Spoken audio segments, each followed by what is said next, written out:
Assalamu alaikum, саламатсыздарбы, урматтуу Санжира YouTube каналыбыздын катталуучулары, көрүүчүлөрү, амансыздарбы? Сиздер менен мен Сулайман Жамботоев. Урматтуу достор, мен азыр Кыргызстандын экинчи борбору болгон 3000 жылдык тарыхы бар Ордолуу Ош шаарынын так ортосунан орун алган Оштун символу болгон Сулайман тоодо турам. Бул чыгарылышта ушул Сулайман тоо тууралуу бир аз маалыматтарды сиздер менен бөлүшүп кетейин деп чечтим. Алдыда кызыктуу мүнөттөр болмокчу достор, бизден алыстабаңыздар, биз менен болуңуздар достор. Biz başladık.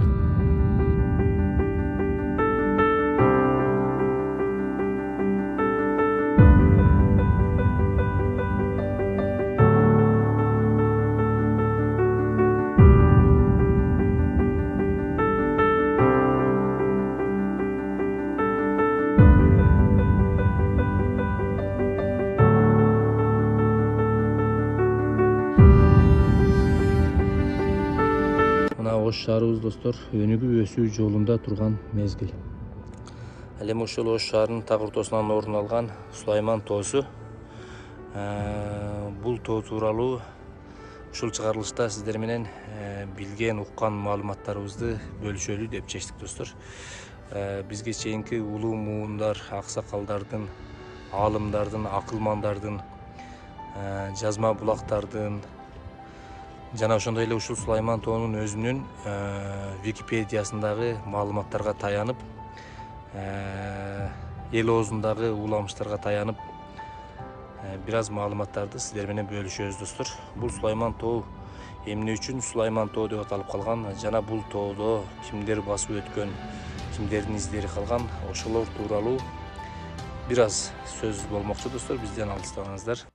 Сулайман тоосу бул Ош шаарындагы эң байыркы тарыхый маалыматтарды өзүнө камтыган, тарыхты өзүнө сактаган, биздин зыярат кылган куттуу жайыбыз. Ош шаары дагы өзүнүн 3000 жылдык тарыхында ушу улуу жибек жолунда маяк катары кербенчилердин эс алып, кайра сапарын улантуучу бир жери болгон.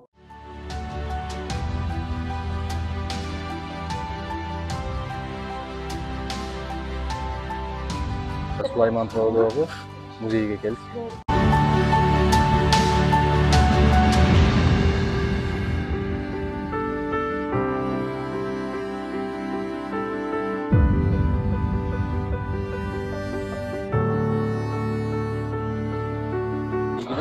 Aman bolуңуздар. Саламатсызбы? Саламатсыздар. Бул Үңкүр музейи 1978-жылы ачылган архитектор Кубанычбек Назаров. Музей 2 кабаттан турат. Төмөнкү кабаты табигый карштуу үңкүрлөрдөн бириктирилген, ал эми жогорку кабаты табигый раушан үңкүрү. Негизинен бул музейдин концепциясы диний ишенимдер тууралуу. Сиздер азыр экскурсия учурунда бул территорияда Ош областында, Ош шаарында соода жолу аркылуу ислам динине чейин кандай диний ишенимдер болгонун байкай аласыздар.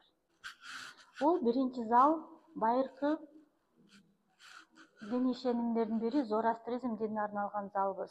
Зороастризм дини биздин заманга чейинки 6-кылымдардан биздин замандын 7-8 кылымдарына чейин Иранда пайда болгон дин, Персияда.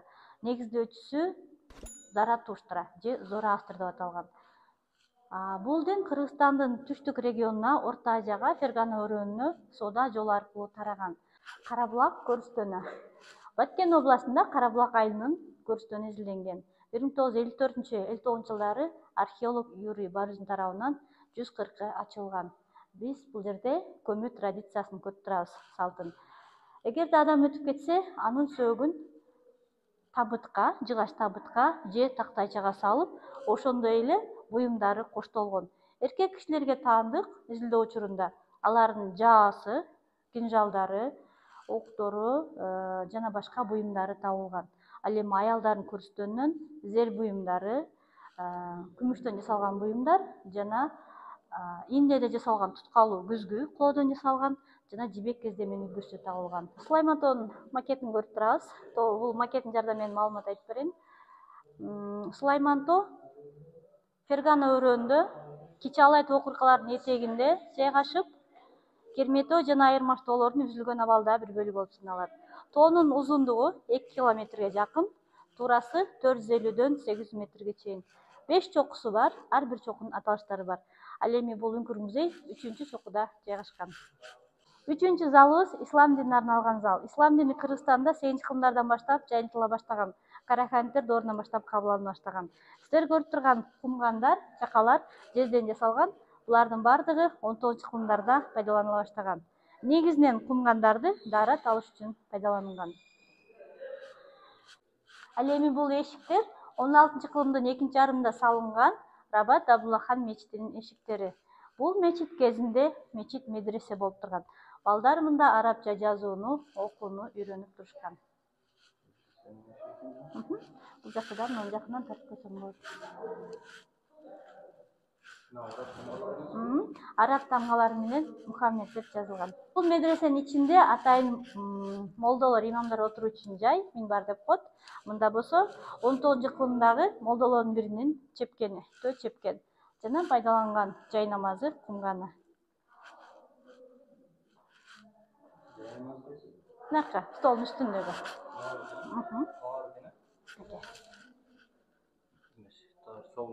Кыргызстандын түштүк аймагындагы орто кылымга таандык тарыхый эстеликтердин бири Өзгөн шаарында жайгашкан. Мында бир мунара, 3 күмбөздөр бар. Ал эми мында ошол күмбөздөрдүн дубалдарынан бөлүктөрү. Булардын декорлорун карап, оймолорун карап, куруучулары ошол Марокко, Арабиядан келгенин, ошол Арабия тараптан келген туристтер дагы далилдейт. Демек, караханиттер ислам динин кабыл алган. Өзгөн шаары 12-чи кылымдарда батыш караханиттеринин борбору болуп турган. Андан кийин шаманизм. Негизинен шаманизм Сибир Алтай тарапта өнүккөн, ошо пайда болгон. Сибир Алтай шаман маникени, кыргыз шамандарынын маникени. Кыргыз шамандарында аялдарды бүбени деп аташкан, эркектерин бакшы деп аташкан. Бүбенелер негизинен балдарды эмдеген, ошондой эле төлгө ачкан. Ал эми бакшылар болсо камчы менен бир аз оорул адамдарды айыктырууда кандайдыр бир ритуалдарды аткарышкан. Ал эми мында баланы бешикке бөлөө салтын, када салты жөнүндө айтып берем. Бешикти негизинен наристе төрөлгөндө кыздын апасы белекке берет. Төрөлгөнгө чейин алдын ала берүү мүмкүн эмес. Бала төрөлгөндөн кийин бешикти аластап, андан кийин бөлөйт. Эгер уул бала болсо балтаны коюп жүрүп андан кийин. Бул жерде болсо чүкө ашыктарды көрүп турабыз. Көчмөндөр оюнда ордо оюну бар, балдар ойношкон мурун. Ал эми бешик той өткөрүп жатканда буларды чачып коюшкандагы аялдар теришкен. Эми бүгүнкү күндө булардын ордуна конфеттерди чачып коюп жатышат. Бешиктин ичин негизи Орто Азия элдери билет. Бүгүнкү күндө деле баланы бешикке бөлөшөт. Айылдар да негизинен көп пайдаланышат бешикти. Бүгүнкү күндө деле актуалдуу негизинен, анткени бул бала бешикте, бешик баласы бек болот деп коет, кургак жана жылуу уктайт. Эми сиздер менен 2-нчи кабатка чыгабыз. Бул тоо теке, аркарлар дагы тотемдик жаныбарлар. Кыргыз эли мисалы бугу болобу, аркар болобу буларды ыйык тутушкан. Чыңгыз Айтматовдун Ак кеме чыгармасында дагы бугу энени ыйык туткандыгын баса белгилеп көрсөтөт. Ошондой эле кыргыз элинде бугу уруу, сары багыш уруулары бар. Алар өздөрүнүн ушул уруудан экенин билгизиш үчүн боз үйлөргө же мазарларга, күмбөздөргө ушул бугулардын мүздөрүн көп коюшчу экен. Бул неандертал баланын көмүү жөрөлгөсү. Тешикташ мазарында капысынан 9 жашар неандертал баланын сөөгү табылган. Археолог Академиков тарабынан изилденген. Изилдөө учурунда сөөктүн айланасында тоо текелердин, аркарлардын мүздөрү курчата коюлган тегеректе. Демек, байыркы замандагы адамдын, өлгөн кишинин сөөгүн жерге жашыруу када салтын пайда болушу, ошондой эле тотемизмдин пайда болушу. Бул табигый равшан үңкүрү. Жарык. Фарс тилинен равшан деген жарык дегенди билдирет. Жарык үңкүр. Табиятынан кандай жаралса, ошондой боюнча сакталып турат. Ал эми экинчи аталышы кызыл бүркүттөр үңкүрү деп аталган. Ошондуктан бул жерде бүркүттүн макети коюлган. Сулайман тоонун 3-чү чокусун жарым жартылай тегеректеген Ош кыштакчасынын көрүнүшү. Коло дооруна таандык Ош кыштакчанын көрүнүшү.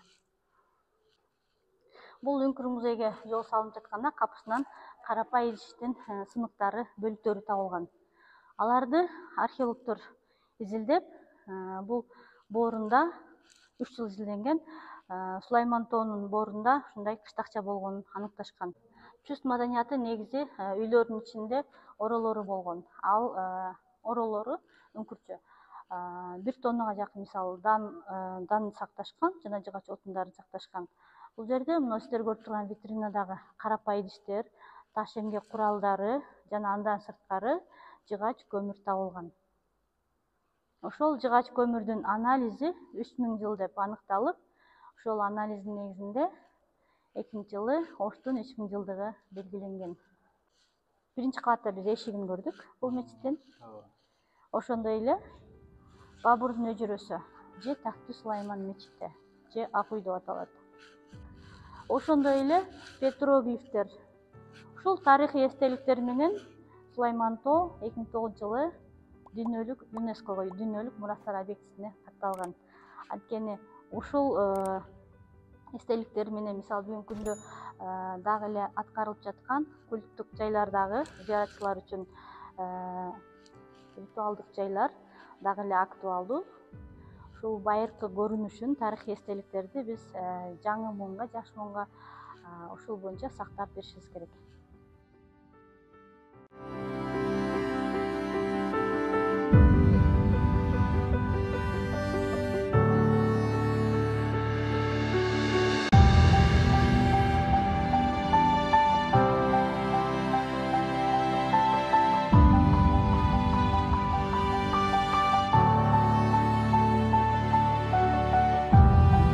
жыл, 2,5 жыл тегерегинде диндерге байланышкан тарыхтар камтылып турат. Ага ошол таш бетиндеги жазууларды мисал келтирсек болот. Мисал үчүн биздин Сулайман тоодо күндүн белгилери аябай көп кездешет. Ошого археологдордун, этнографтардын божомолу боюнча бизде ошо күнгө табынуу, митраизм дагы болгон деген мен айтышат.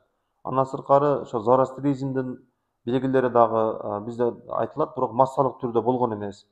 Бул зороастризм негизинен отурукташкан фарси тилдүү элдерде жайылгандыгы айтылат. Ал эми биздин көчмөн жашообузда, ата бабаларыбыздын тарыхында ошо көбүрөөк предметтерге сыйынуу эмес, ошол асманда бир күч бар деп, ошо теңир деп айткан, ошол асман жакты карап, ошо Кудайга эме кылышкан. Башка элдерге сыяктуу бир айкелдерге же бир предметтерге сыйынуу массалык түрдө болгон эмес. Ал эми биздин ушул 8-9 кылымдан баштап ошо Орто Азияда, анын ичинде биздин кыргыз элибизде ислам дини кенен тарап, ошо бүгүнкү 21-кылымга чейин ошо 1000 жылдан ашуун ушул бир Кудайга сыйынып, ошол эле учурда тарыхыбызды, маданиятыбызды, салтыбызды сактап жашап келүүдөбүз. Бирок башка христиан, буддизм, зороастризм диндеринин көптөгөн бир храмдары же аларга тиешелүү предметтер биздин Ош аймагынан, Фергана өрөөнүнөн кенен табылган эмес.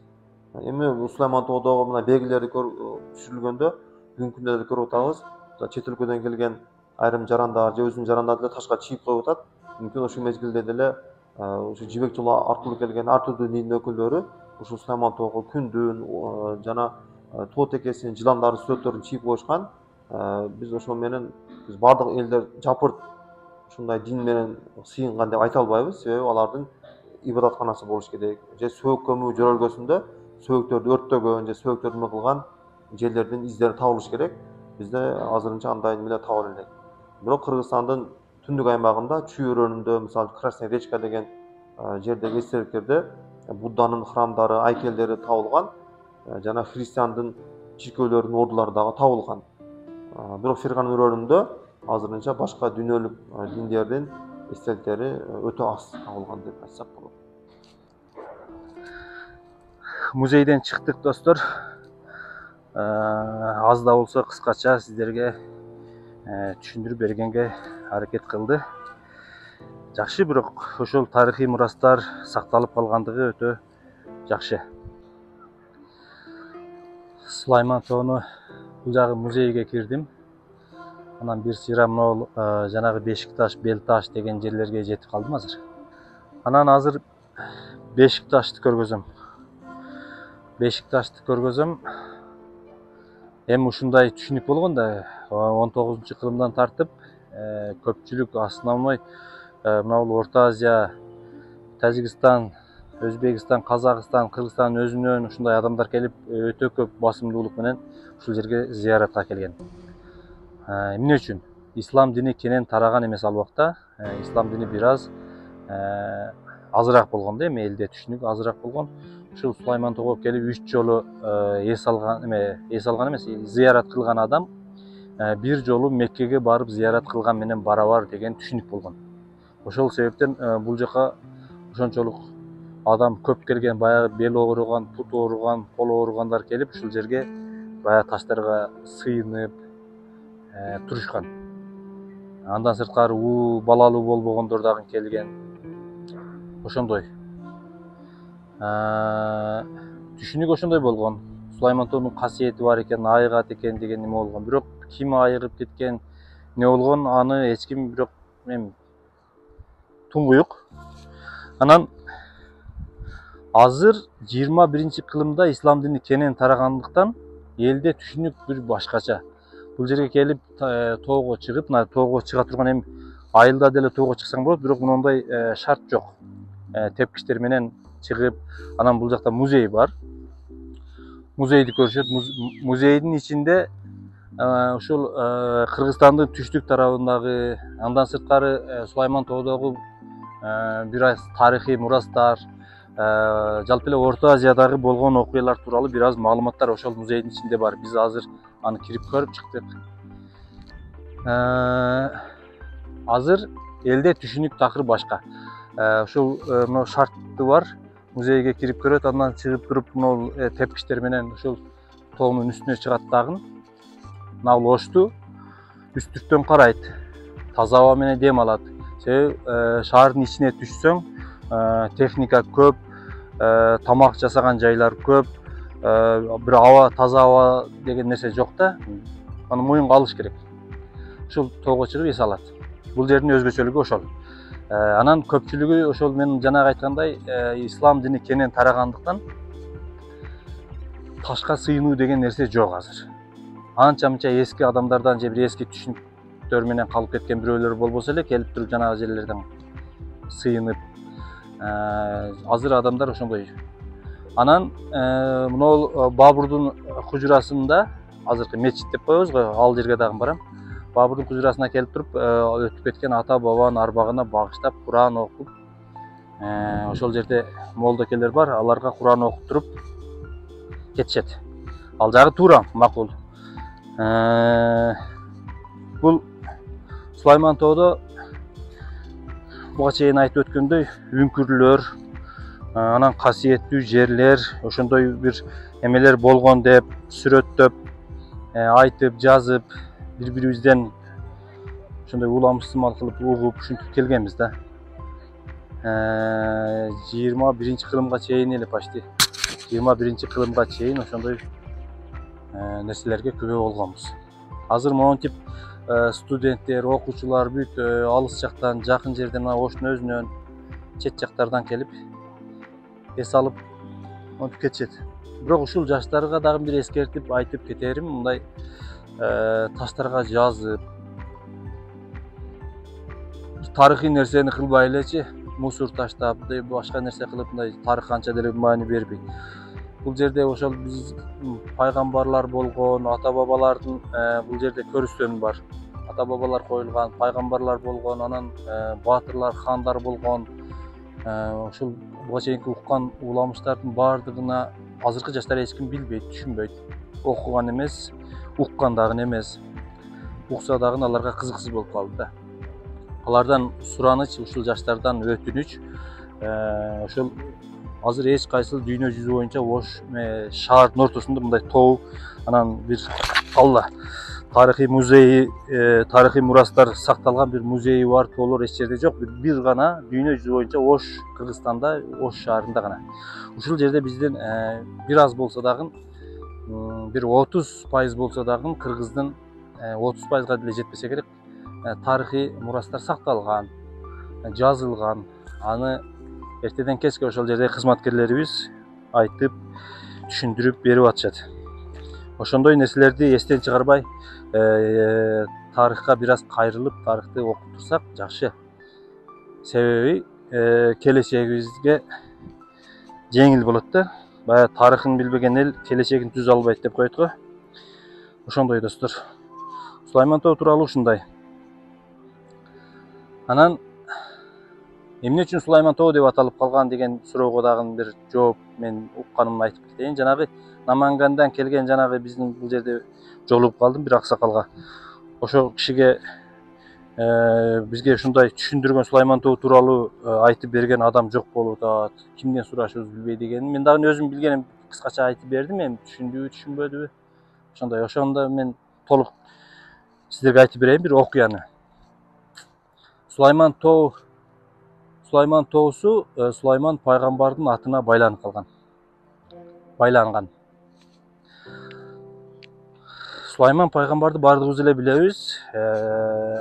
Алладан сурап, Алладан тилеп, дуа кылып, Алла мага эч кимде жок өзгөчө касиет бер, өзгөчө өнөр бер деген. Алла Сулайман пайгамбардын дуасын кабыл кылып, ага кең пейилдиги үчүн, ак ниет, кең пейил, акылмандыгы үчүн жана бүткүл жан жаныбарлардын тилин түшүнө турган касиетти берген. Бүткүл макулуктардын, жиндердин, шамалдардын деп коет, ошондой касиетти берген Сулайман пайгамбарга. Андан сырткары Сулайман пайгамбарга Алла Таала тарабынан берилген белек таштан жасалган такты деп коет. Бул баягы эл башкарган падышалар, хандар, азыркы биздин түшүнүк менен айтканда президенттер отурган отургуч, кресло деп койсо болот. Ошондой такты Алла Таала тарабынан Сулайман пайгамбарга белек кылынып берилет. Ал такты өтө чоң болгон бу оор 500 жин аран көтөрө турган болгон экен да. Анан азыр биздин молдолор айтат го, жиндер өтө күчтүү болот депчи элестет. Эми ошондо 500 жин аран көтөргөн тактыны Сулайман пайгамбарга Алла Таала белек кылган экен. Сулайман пайгамбарды ошол жиндер уккан, жан жаныбарлар уккан, буйругун аткарган. Анан ислам динин таратып жүргөнбү, айтор ушул дүйнө кезип, жер кыдырып жүрүп, ушул баягы жиндер жанагы тактыны көтөрүп алып Сулайман пайгамбарды келип, ушундай бир таза абасы бар, бийик тоолуу, ак мөңгүлүү мөңгүсү бар ушундай жерге токтойт. Анан хош дегенде жиндер дагы хош деп ошол жерге токтогон экендер. Сулайман пайгамбар ошол жерге бир сонун кылып гүлзарды кургусу келген экен. Андан ал жерде суу жок болгондуктан Сулайман пайгамбар жана жиндерге буйрук берген экен. Ошол жанагы бийик тоодогу мөңгүдөн жолун ачып, дарыянын нугун буруп, бул жака суу алып келгиле деп жиндерге буйрук берген экен. Жиндер аны аткарган экен. Ошол себептен могул жактан Ак Бура дарыясы агып түшкөн тоодон. Эми бул уламыш буга чейинки акылмандардан, аалымдардан анча-мынча эл оозунда айтылып келген уламыш жана ушул Сулайман Тоонун Википедиясында дагы ошондой жазылган. Азыркы мен айткан окуя ошондой болуп жазылган. Бул биринчиси. Экинчиси Сулайман Тоонун аталышы эмнеге Сулайман Тоо болуп калган? Экинчиси мына Ош шаарында, Ош областында Өзгөн шаары бар, Өзгөн району, Өзгөн шаары. Өзгөн шаарынын дагы орду аябай чоң. Бул 15-кылымдан бери, жаңылбасам, 15-кылымдан бери Өзгөн шаарынын дагы ролу өтө чоң.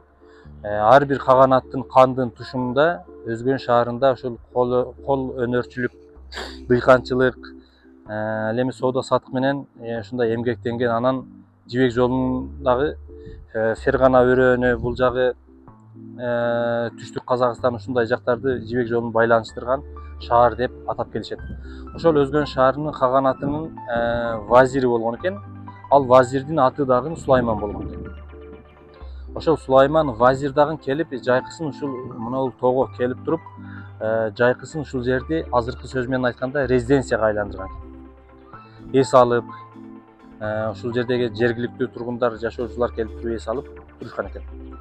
резиденцияга айланып. Ошол себептен дагы бул жерди Сулайман тоо деп атап коюшкан дешет. Анан Бабурдун хужурасы деп коет. Бабур хан дагы бул Өзбекстандык 11 жашында атасынын ордуна келген, эл башкарган хан болгон. Ислам динине бекем болгон. Ал дагы ошол мына Ош шаарында Сулайман тоодо көпчүлүк күнүн ушул жакта өткөргөн дешет. Себеби Бабур хан 16-кылымдан кийин Индия тарапка барып туруп, жер басып, ошол жакта Моголистан деген республика мамлекет түзөт. Ошол учурда Бабур хандын Бабурнайм деген китеби чыгып, ошол өзү жазган китеп экен. Ошол китепте Бабур хан кенен баягыдай суктануулук менен жазган сөздөрү бар экен да. Абасы таза, пейли кенен, мына Ош ортосунда тоосу бар. Ошол жерде мен курдурган хужура бар деп, ушул хужураны дагы кенен азыр биз мечит деп коебуз, мечит. Ал жерде намаз окулуп атат. Ошол хужураны дагы кенен жазган Бабур хандын ушундай сөздөрү бар экен. Ал хужураны Бабур хандан кийин могул жергиликтүү тургундар ислам дини кенен жайылганга чейин ошол жерди мечит деп атап, ошол жерде жума окуп, жума намазды. Азыр ал жер мечитке айланган. Аны дагы көргөзөм. Бул жер баягы христиан атеисттер тарабынан 1963 жылдары кулатылып, бузулуп, атеисттер аябай ушул исламга каршы чыккан учурларда. Кийин Кыргыз мамлекети эгемендүүлүк алгандан кийин 1991 жылы бул жер кайра реконструкция болуп, ошол калган каткан таштардан, материалдардан чогултулуп, оңолуп, кайра тургузулган. Анан бул жер ошодон бери мечит болот. Ошол 91 жылдан бери анан бул жерге ошол зыярат кылып келгендер молдолорго кирип, могул жактагы өтүп кеткен ата бабанын арбагына багыштап Куран окуп турушат. Бул жайдын дагы музейнин дагы өзүнчө тарыхы бар. Жакында мына шаардын мэри тарабынан бул жер алынат деп неме кылды, бирок 70 жыл болуптур бул жерге. Бул жер дагы ошол баягы үркүндүн нарак берагында ошол репрессия болуп, баягы каттанган, ислам дин намаз окуган, бир аз акылман, данышман адамдарды атып, бирок ким кайсыл жерге коюлган аны эч ким билбейт. Анча-мынчасында жазуулары болсо керек, бирок аны могул эстелик таштарды кийин эле отургузса керек менимчечи. Анан бул жер ошол 70-80 жыл болуп кетти бул жерге мүрзө болгонуна. Ушундай, бул жердин да тарыхы бар. Уламыштар бар, баягы жазылбай калган, анча-мынча айтылып келген уламыштар бар. Пайгамбарлардын сөөктөрү коюлган деген жерлер дагы бар, достор. Ушундай Сулайман тоонун баягындай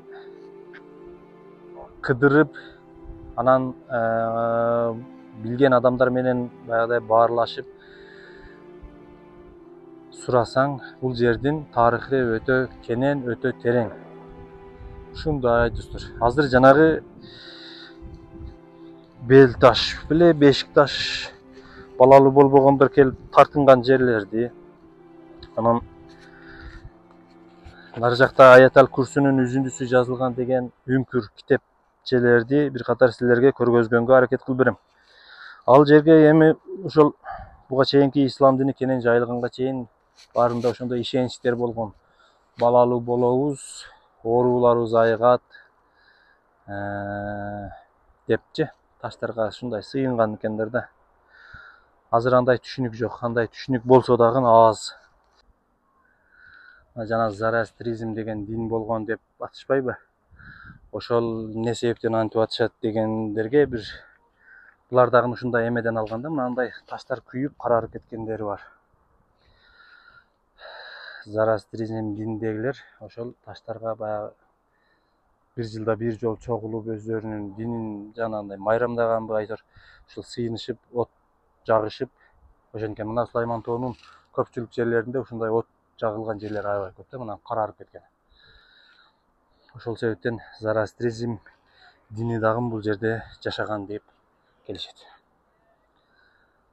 Азыр онол жакта жана бел ооруган, кол ооругандар мына ушул жерге келишет. Бирок бул эми буга чейинки түшүнүк, буга чейинки нерсе ушундай болгон. Мына Бешикташ дейт беле. Бешикташ буну темирден эле жасаган экен. Эми элестет ушул жерге келип асылып эме кылса, анан жана балалуу болбогондор балалуу болушат деп коюшат. Андан сырткары мына биздин жаштарыбыздын калтырган эстеликтери дагы бар экен бул жерде. Аттарынан бери жазып. Мына Бешикташ. Мына ол жерде шам жаккан бекен, шам койгон экен. Шам койгон. Биз кичинекей кезибизде мына азыр деле бар экен, мына акча таштап коюптур. Ушундай ырым-жырымдар бар.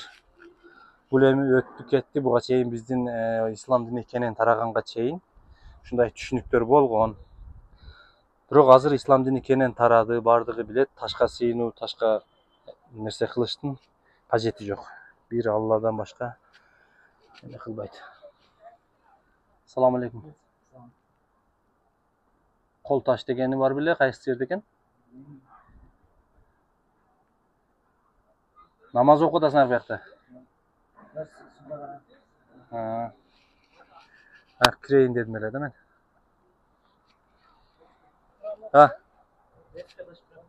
Бир кирип көрүп чыгайынчы. Азыр ким бар буякта, ичим жокпу?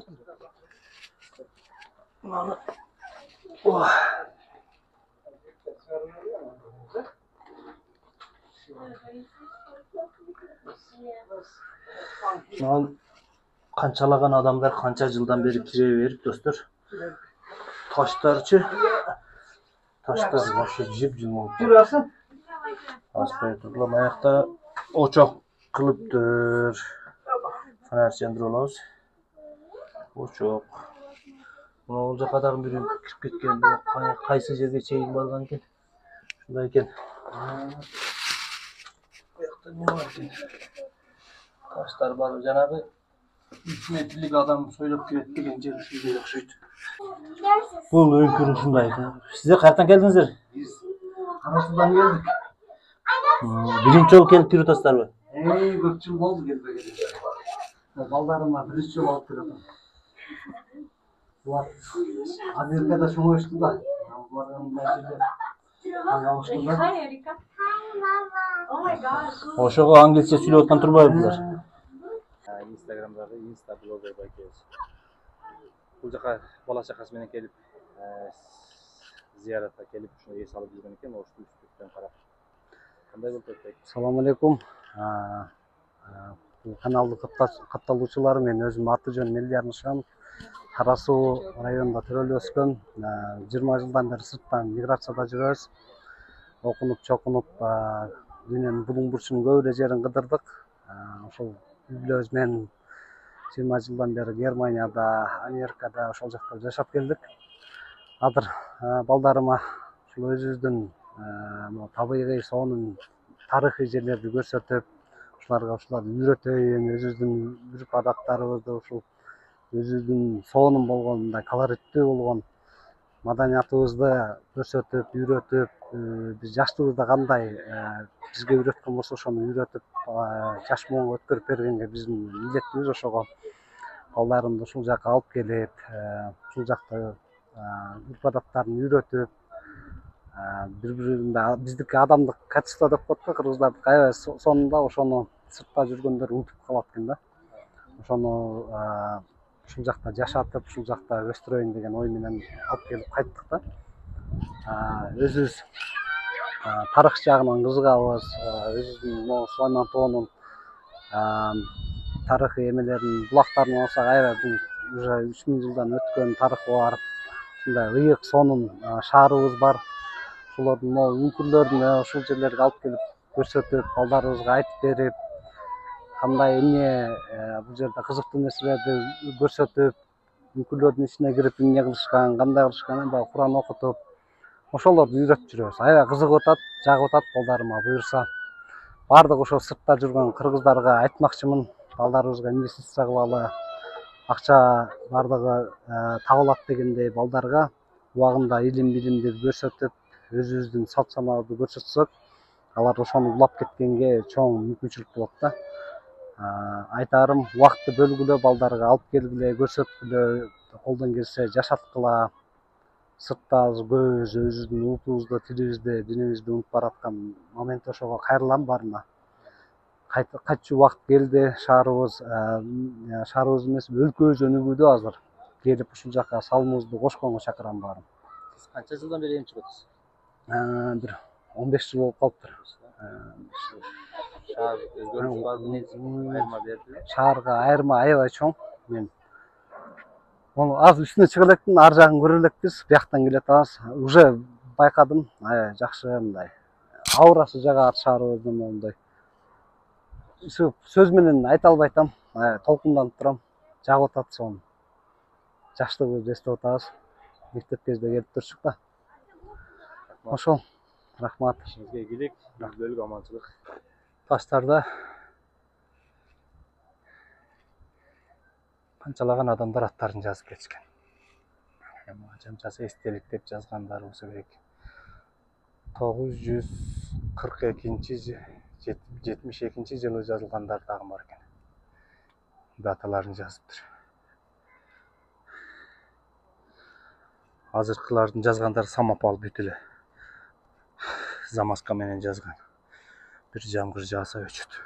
Мол бел таш. Жаңы бели ооругандар ушул жерге келип сыйгалчак тепкен бел мененчи. Бул канча жылдан бери канчалаган адамдар ата берип, могул негизи бул тоо да таш. Кадимки таш. Шунчалык жылма болуп калган. Мен басып чыга албайсың, бетиңден тиесиң. Ушул жерге бел ооругандар келип сыйынышкан.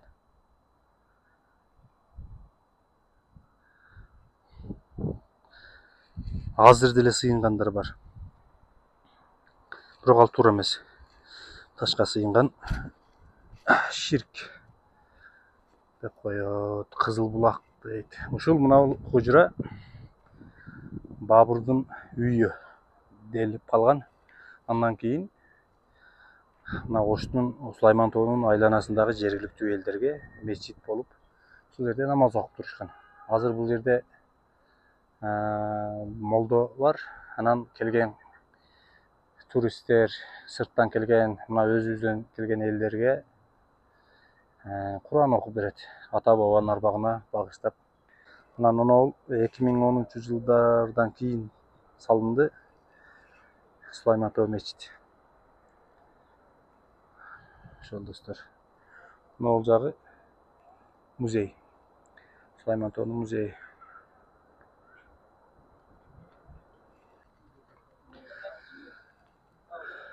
Могул Бабурдун үйү.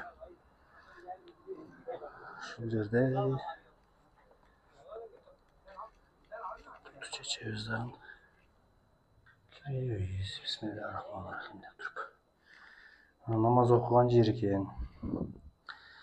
Мен дагы ушул жерге жаңылбасам 3-классымда келгенмин. Атам менен келип ушул жерде зиярат кылып, мына ошол намаз окуган пайгамбардын эки тизесинин изи ушул жак мына кыла да батыш тарап.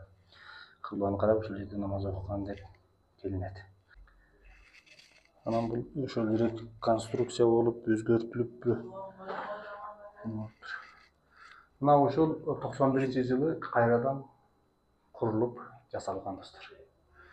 Атеисттер тарабынан 63-жылы бузулуп кетип, ушундай болуп жасалган эшиги кичинекей ошол.